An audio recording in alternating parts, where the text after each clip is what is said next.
The wait is nearly over. Legacy pass holders, the wait is nearly over. Disney, what are you trying to do to us? Okay, I got the email. Also, I'm a Legacy pass holder. I got the email. Title of the email says, Legacy pass holders, the wait is nearly over. Okay, that could only mean one thing to my thinking, right? Let's read the email. By the way, in case you didn't get this email, what we're talking about is the potential of some kind of announcement today for an annual pass program, a membership program, a rewards program, something, I don't know, but they're teasing this, pointed directly at Legacy, I'm winging this, pointed directly at Legacy pass holders with the title, The Wait is Nearly Over, introducing the Magic Key Program. As one of our biggest fans, we wanted to make sure you were the first to know about this new offering without actually telling us what the new offering is. We are thrilled about this coming announcement, and we encourage you to stay tuned because all the details will be revealed tomorrow, no earlier than 1 p.m. Pacific. Okay, again, the wait is nearly over, pointed directly at Legacy pass holders. I have to believe that this is something regarding membership program. What else could it be? What else are we waiting for? Who else are Legacy pass holders besides people who used to have an annual pass? The only thing that I'm concerned about, well, actually, there's two things I'm concerned about. One, it's way too early. It's way earlier than I thought it was going to be. I was thinking September. I had heard musings about August, but even then, not August 2nd. Two, this is coming on the heels of the new mask mandate and the issues that we've been talking about, them having difficulty getting capacity up to a point, that's normal. This is the opposite of that. I would have thought that they would have waited for pass holders. Well, then again, they're not saying that they're going on sale in August. They're just going to make an announcement. And this is typical. When the news broke about the mask mandate last week, one of the things that I was talking with a friend about, I said, we said that they're always balancing good news with bad news. There was no good news. There was no good news when the mask mandate thing came out. So this could be, that's why they're announcing this today or tomorrow. It could be. Now, whether or not it'll be a full-fledged annual pass program or some sort of skinny version of that, the membership program, or even worst case scenario, the words rewards program. That word scares me. We don't know. We know nothing. We know nothing other than, well, again, no, we don't know anything. Again, there are rumors talking about limitations on how many reservations you can hold at a time, but in the grand scheme of things, it's probably going to look something similar to what we had before. Not a rewards program. I'm not expecting a rewards program. I'm sorry that this isn't more clear because I don't know anything, but I did want to get this message out to you guys. So let's talk about possibilities. We did that video a long time ago about the survey that went out to annual pass holders. What kind of program, if we could design our own, given a bunch of different, possibilities, what kind of program would we choose? We're talking about parking, max pass, photo pass, merchandise discounts, food discounts. Some passes were affordable, but they didn't include parking. Some passes had, the max pass included, but there was no merchandise discount. Some passes had, an unlimited schedule. Every day was available, but you could only have 2 or 3 reservations at a time. Now, one thing that all of those programs did, pages and pages of options for annual pass programs. One thing they all had in common was admission. They all had admission included to one degree or another, be that very limited admission or complete full admission, depending on the price you want to pay. So that's what gives me confidence that what we're talking about is not a rewards program as we understand it. It's not a buy 4, get 1 free type situation, even though that's not as bad as it sounds when you think about it, depending on if it's a buy 4, get 1 or buy 3, get 1, that kind of thing. It's not as bad as it sounds, but I don't think it will be that. And I have to say, I'm looking at my email, I don't think they would have used the language that they used if that's not what their intention was to begin with. They would not have used the language, the wait is nearly over, because they know that that's what we're waiting for. They know what we're waiting for. It's not a secret what we're waiting for. It's not a gray area. We are waiting for an annual pass. I'm not expecting the return of an annual pass program the way it was. I'm not expecting that. I'm expecting a much better deal for Disney, and I'm saying that to you as well. I'm expecting a much better deal for Disney. I'm expecting a limitation. I'm expecting reservations and a limitation on how often we can go. That's what I'm expecting. I don't know anything. That's just my expectation, because they want to control things better. They want more information, more control. They want to be able to spread the dates out more. They want to be able to spread their capacity out more. So that I am expecting that. I'm not expecting the old way. So let me ask you guys this. What is it that you want out of the program? I know it's too late. Hopefully you've already answered the survey. What do you want out of the program? Obviously admission. For me, it's an unlimited calendar, and then after that, it's probably parking, and then the rest of that you can keep. I don't even need Max Pass or Fast Pass.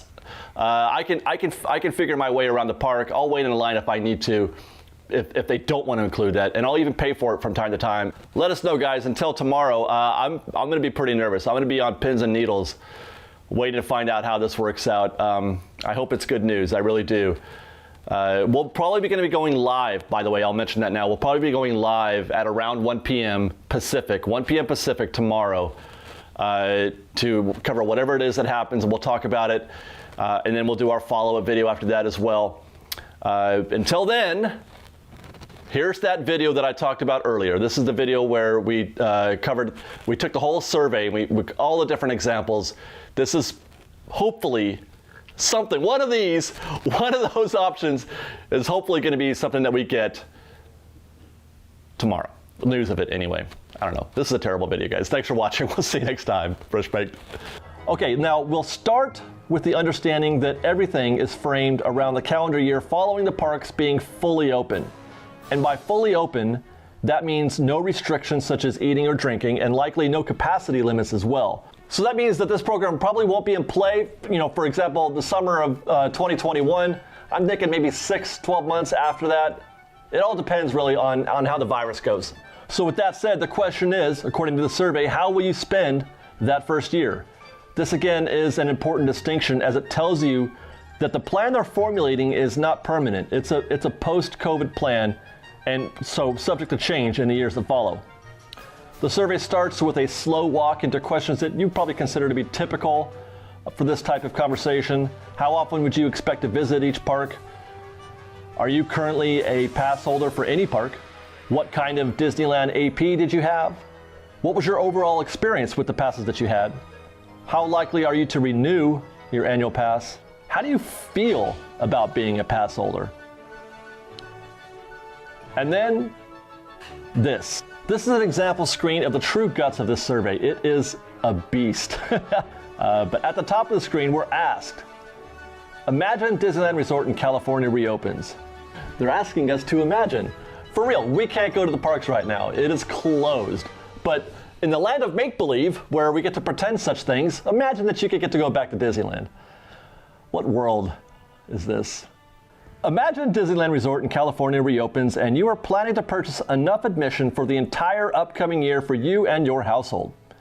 Now again, that's the entire year, and this didn't quite register for me at first because I always just got a pass. I didn't plan anything. There's nothing for me to plan. One decision and I'm done. But there are going to be options ahead that do give us a little flexibility, a chance to buy more, for example, than just a 3-day ticket, but not an entire pass. It's kind of interesting. But let's not get ahead. There are 13 different screens just like this one, each with a few choices for annual passes, single-day tickets, multi-day tickets, and others, which, as I mentioned, we'll see in a minute. And each screen is both similar and wildly different than the others.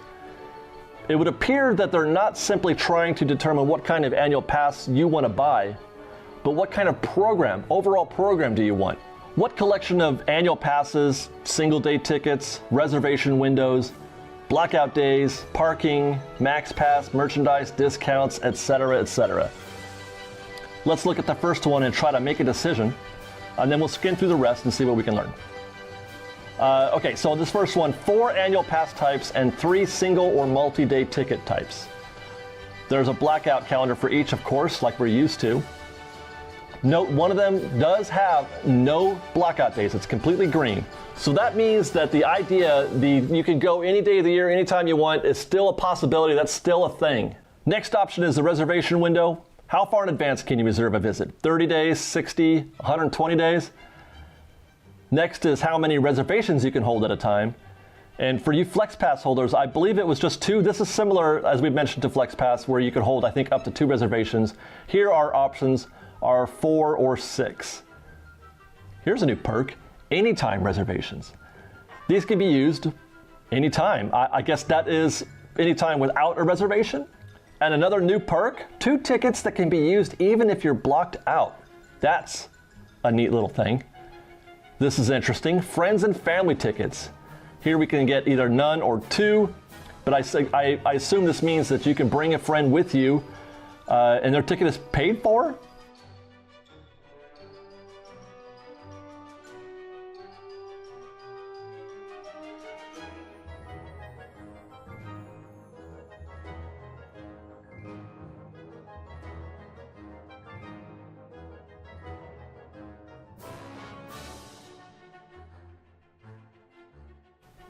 Well. I guess that perk that a lot of annual pass holders have been asking for just might become a thing.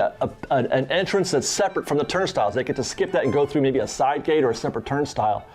Personally, this has never been a problem for me. I've never had to wait for more than 15 minutes, even during the worst of times, like Rise of the Resistance. But for some people, it's very annoying waiting in that line. But again, for me, I don't think that's a big deal. Not a big selling point, but that's an interesting perk. So which to choose? Pass 1 is $7.99. Pass 2 is $3.99, very affordable. Lots of blockout days, though. This looks a lot like your SoCal Select Pass. No weekends, no summers, no Christmas. Pass 3 is $13.99, no blockout days at all. That actually looks a lot like the Signature Plus Pass. Pass 4, same price, but strangely, same blockout calendar as the SoCal calendar. And just a 30-day window. You do get the 2 blockout tickets, and you can schedule up to 6 reservations at a time. But I have to ask, at $13.99, who's going to get this pass? Really, the only benefit it holds over the SoCal type pass is the 2 blockout tickets. But for an extra $1,000? I mean, it includes parking, which is not insignificant. That could run you up to $1,000 depending on how often you go to the park. But for $13.99, I'm just going to go ahead and get the pass 3 every single time. Why give up those days? I almost feel like this is a trick question. That's bizarre. Okay, next one. This time only 2 annual pass options, but a 3-day multi-visit ticket. A multi-day visit ticket looks to be something that is good for a year, whereas the normal day tickets are good for just 13 days. Note though, on this one, that they're good only for the first 4 months of the year. Then it's entirely blocked out. Who's this for? Okay, both annual passes have no blockout days, but one is $11.99, the other is $3.99. And it looks like they're asking you to pay the extra $800 for the ability to reserve up to 120 days in advance, rather than just the 30 days, which is interesting. Interesting how much value they are giving that ability. It suggests to me that they're expecting to be at capacity often. Is that what they're thinking? And therefore those tickets, those reservations would be really competitive. And you want to have, I guess, further advanced. Oh man, I wonder. That's tricky. Something to think about. Okay, next screen shows that one ticket option I teased earlier, a 12-day multi-visit ticket, good for a year and 12 visits. And there's a decent blockout calendar, not like the other one with just the 4 months. And at $7.99, that's $66 a ticket. That's a pretty good value and a possible alternative to an annual pass, in the event that they don't offer them right away, and they offer something like this. That's the way I would probably go to the park, at $66 a ticket versus 100 plus. Otherwise, 3 annual passes, and interestingly, the one with no blockout days at $11.99 is cheaper than the one with blockout days at $13.99. Obviously, you can see what I value in an annual pass. I value days above all else. I want to be able to go any day I want. I don't like blockout days at all. So it's interesting that that's not necessarily the case for everybody, which I think we're going to see more of as we keep going. Yeah, so the difference here being that the 2 anytime tickets and the blockout day ticket and an extra 20% off of merchandise. And as I just mentioned, this is a great example of how Disney may be trying to create more flexibility, more options with its AP program. Today, the differences between the passes is essentially blockout days. That's it. More days, more cost. What you're paying for is the ability to go more often. As I mentioned, I value a wide open calendar more than anything, but clearly that is not the case for every pass holder. At least Disney doesn't think so. The pass I'm looking at, I don't care about merchandise discounts. 10%, 20%, 30%, it doesn't matter to me. I don't buy a lot of merchandise. I just want to go whenever I want. This pass is for me. Whereas this other one that has blockout days, you're trading that for that 20% off. Hopefully you can make up the cost, I guess, because I don't want to lose those days. All right, let's try to stream through these now and see what stands out. This collection does not have any calendars with no blockout days.